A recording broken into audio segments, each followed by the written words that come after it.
2024 की लोकसभा को देखते हुए सरकार द्वारा हिंदुस्तान में सीएए लागू किया गया है, जिसका विरोध पुरजोर से किया जा रहा है, जिसकी मंशा लागू करने के ऊपर विपक्ष द्वारा बहुत सारे सवाल उठाए जा रहे हैं। देश के जाने माने राजनीतिक विश्लेषज्ञ आशुतोष द्वारा सीएए के मुद्दे पर गौरव भाटिया से काफ़ी तीखे सवाल पूछे गए, जिसका उनके पास कोई जवाब नहीं था। साथ ही साथ तौसीफ खान, जो कि टीएमसी के प्रवक्ता हैं, उनके द्वारा भी काफ़ी सवाल पूछे गए हैं, जिनका देश के बीजेपी के प्रवक्ता गौरव भाटिया के पास उसका कोई जवाब नहीं था। इस पूरी चर्चा को आप ही सुने और इसका निष्कर्ष निकालें। क्या देश में इस वक्त चुनाव के देखते हुए क्या सीएए लागू करना ठीक है या नहीं? आप अपनी राय पूरी वीडियो देखकर कमेंट बॉक्स में बताइए। तो चलिए शुरू करते हैं। चलो भाई, देखो अब मैं क्या करता हूँ। आशुतोष जी, आपको भी टाइमिंग पर ही प्रश्न आप खड़े कर रहे हैं, हम आपको वो भी सुनाएंगे जो पार्लियामेंट में, सदन में गृह मंत्री अमित शाह ने इस पर कहा था। ये तो एक रैली की उनकी बात आप सुन रहे थे। आपको भी टाइमिंग पर गलती दिख रही है या फिर आपको भी इस बात में मेरिट दिखता है कि ये अल्पसंख्यकों में खास तौर पर मुस्लिमों के खिलाफ भेदभाव है? तो रुको जरा, सब्र करो। बोला धक्का बुक्की नहीं करने का, आराम से लेने का। हाँ, ठीक है, जरा इसमें दो पहलू हैं। पहली बात तो यह कि सबको मालूम है कि यह कानून कब पास हुआ था। कोविड के पहले पास हुआ था, और कोविड के पहले जब पास हुआ था उसके बाद इसके ऊपर जबरदस्त तरीके से जो शाहीन बाग की महिलाएं हैं और तमाम लोगों ने इस पर जिस तरीके से प्रतिक्रिया व्यक्त की थी, अपने आप में एक बहुत जबरदस्त आंदोलन में तब्दील हुआ था। प्रश्न यह उठता है कि आज से तकरीबन 4.5 साल पहले जो कानून संसद से पास हुआ, उसको चुनाव के ठीक पहले, वो भी तब जब चुनाव की घोषणा होने वाली है, यानी 1 या 2 दिन पहले आप क्यों लागू करते हैं? क्या इस बात का कोई एक्सप्लेनेशन सरकार के पास है कि 4.5 साल तक आपने अधिसूचना क्यों नहीं जारी की? क्या बात है सर, क्या बात है सर, क्या बात, ये बात है के पीछे का कारण क्या है और क्यों चुनाव के ठीक पहले किया गया? पहली बात तो ये। दूसरा प्रश्न इस बात को लेकर यह है कि आपकी शरणार्थी की परिभाषा क्या है, आप उनकी पहचान कैसे करेंगे? तो सीएए को बिना एनआरसी से अलग करके आप नहीं देख सकते हैं। और उसमें अगर मान लीजिए इस देश के अंदर किसी गरीब की, चाहे वो मुस्लिम हो चाहे कोई भी हो, अगर उसके पास ये प्रमाण पत्र नहीं मिलता मुसलमान के पास, और वो अपने साबित नहीं कर पाता कि इस देश का सिटीजन है, भले यही पैदा हुआ कई पीढ़ियों से, तो क्या फिर उसको निकाल के आप कहीं और भेज देंगे? ये बहुत इंपॉर्टेंट सवाल है। और इसी सवाल को लेकर जो मुस्लिम तबके के अंदर ये एक भावना पैदा हुई कि दरअसल ये उनको टारगेट किया जा रहा है और उनकी नागरिकता को उनसे छीनने का काम किया जा सकता है। यही नहीं, अभी और सुनिए। तीसरा प्रश्न इसमें जो लेकिन साफ जो जानकारी दी गई है, जी ठीक है, जानकारी दी गई है, उसमें साफ कहा गया है कि नागरिकता देने वाला है, नागरिकता लेने वाला नहीं है। फिर ये क्या अफवाह फैलाने के बराबर नहीं होगा कि कहा जाए कि मुस्लिमों से उनका पूछा जाएगा, अगर वो साबित नहीं कर पाएंगे तो उनकी सिटीजनशिप ले ली जाएगी? ये फंस गया सीए। मैंने आपसे कहा कि सीएए को आप एनआरसी से अलग करके नहीं देख सकते, और दोनों एक दूसरे से लिंक्ड है, और इसीलिए दोनों को इसीलिए इतना बड़ा आंदोलन खड़ा हुआ था इस देश के अंदर, और अपने आप में जबरदस्त आंदोलन था।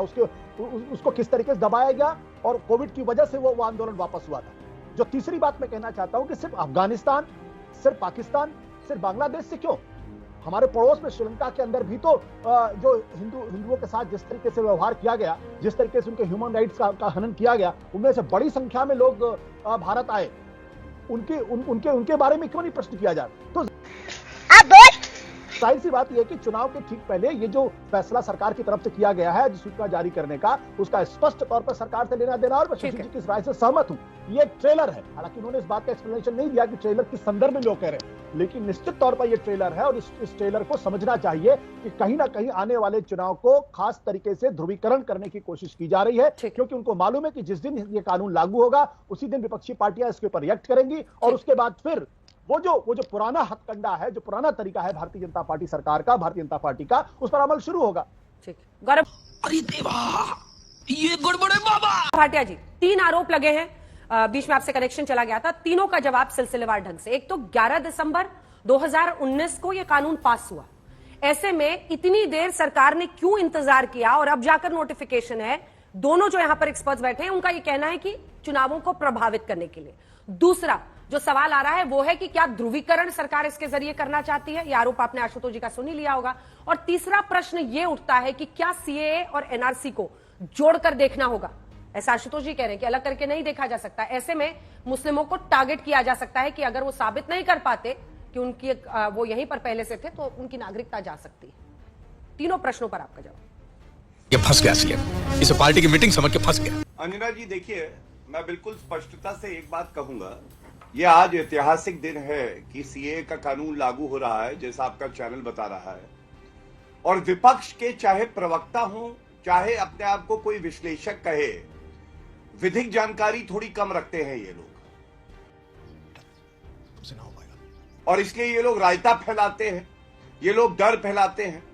जैसा मैं आपके पहले भाग में कह रहा था, इस कानून से जो भारत का नागरिक है, चाहे हिंदू हो, मुसलमान, सिख, ईसाई, पारसी, बौद्ध, जैन, उसकी नागरिकता जा नहीं सकती है।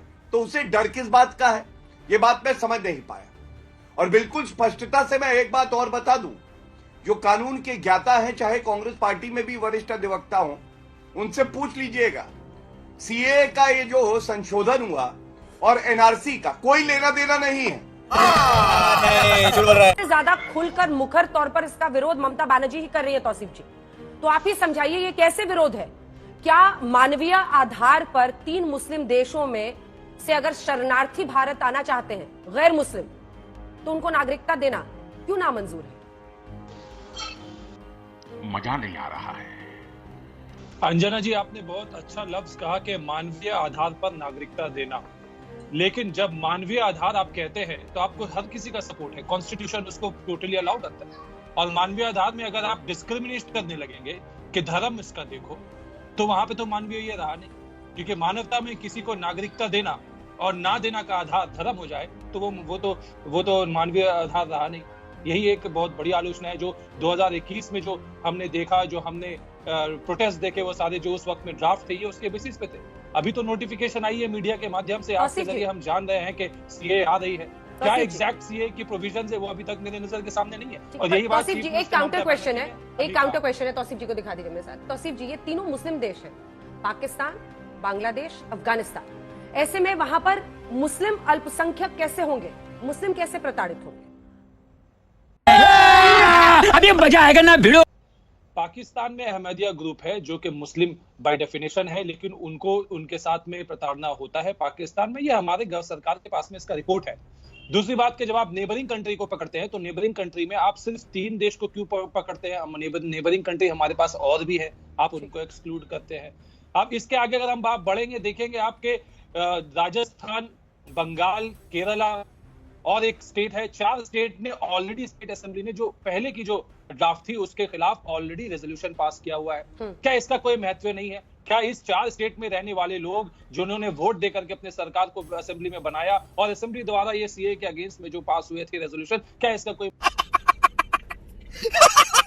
आप मुझे ये बताइए कि सीए हमारी संसद से पारित हुआ है, ममता बनर्जी मुख्यमंत्री हैं, उन्होंने संविधान की रक्षा करने की शपथ ली है।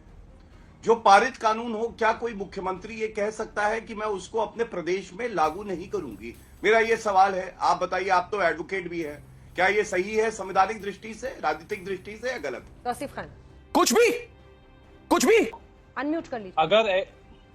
अगर ऐसी सिचुएशन क्रिएट होती है जिससे लॉ एंड ऑर्डर का खतरा होता है, तो यहाँ पे स्टेट गवर्नमेंट बिल्कुल वैसे कदम उठा सकते हैं अपने लॉ एंड ऑर्डर के सिचुएशन को कंट्रोल में रखने के लिए। इसमें कोई रोक टोक और कोई नरेंद्र मोदी जी से या गौरव जी से अप्रूवल लेने की जरूरत नहीं है ममता बनर्जी को। दूसरी बात है कि ऑलरेडी स्टेट असेंबली द्वारा रेजोल्यूशन लिया जा चुका है और टाइम टू टाइम वैसे केंद्र सरकार को इसकी बात बताई जा चुकी है कि यहाँ पे क्या लॉ एंड ऑर्डर सिचुएशन हो सकता है।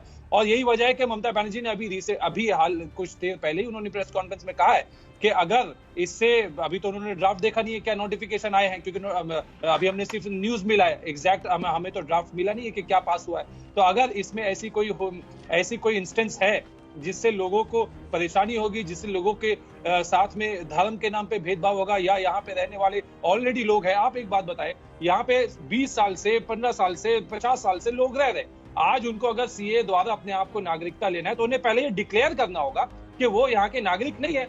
इनमें बहुत सारे लोग हैं जिन्होंने वोटर आई कार्ड मिला है, वो वोटर आई कार्ड का इस्तेमाल करके नरेंद्र मोदी जी को प्रधानमंत्री बनाए, ममता बनर्जी को चीफ मिनिस्टर बनाए। तो क्या उनके आज वो अगर डिक्लेयर करेंगे सीए के अंदर में, उन्हें पहले डिक्लेयर करना होगा कि वो तो नागरिकता है नहीं, वो तो फॉरेनर है, और अब उन्हें नागरिकता दी जाएगी। तो ये प्रोसेस में कि पुराने जो डॉक्यूमेंट्स है उनका आप महत्व खत्म करना चाहते हैं। चर्चाएं ऐसी होती हैं जो राजनीतिक वक्तव्यों के ऊपर होती हैं।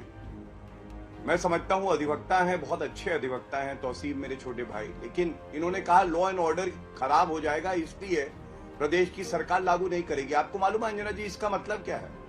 ये तो खुद पैरवी कर रहे हैं कि वहां पे जंगल राज है और संविधान का पालन नहीं कर सकती मुख्यमंत्री।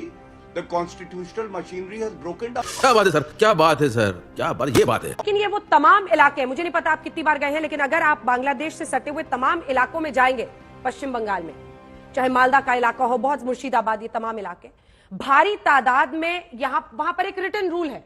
बांग्लादेश से आए हुए कई लोग हैं जिनके पास भारत में वोटर आईडी है और वो अपना वोट डालते हैं बतौर सिटीजन। तो शायद इन लोगों के लिए ये जश्न की एक वजह ये भी, और वहां पर लोकल्स के साथ एक कॉन्फ्लिक्ट चलता है, वो कोलकाता से लेकर पूरे पश्चिम बंगाल के कई इलाकों में है कि वहां से कई मुस्लिम जो आए हुए हैं और उन्होंने वहां पर वोटर आईडी के साथ वो वोट भी डालते हैं, तो उस वजह से वो वहां जश्न है। तो इन सब पर कैसे हम लोग आंखों पर पट्टी बांध लें, और दूसरी तरफ अगर एक वैधानिक तरीके से नागरिकता दी जा रही है तो उस पर प्रश्न खड़े करें। अभी मजा आएगा ना भिड़ो। देखिए, प्रश्न इस बात का नहीं कि आंखों में पट्टी बांधने का, प्रश्न इस बात को लेकर यह है कि सरकारों के अपने कुछ सार्वभौम मूल्य होते हैं और उनसे उनको डिगना नहीं चाहिए। अगर इसी कानून को इस तरीके से कर लिया होता कि जो भी धार्मिक तौर पर प्रताड़ित हैं वो हिंदुस्तान में आएंगे तो उनको नागरिकता दी जाएगी, इसमें किसी कोई आपत्ति नहीं हो सकती थी, क्योंकि भारत वो देश है जो वसुधैव कुटुंबकम की बात करता है।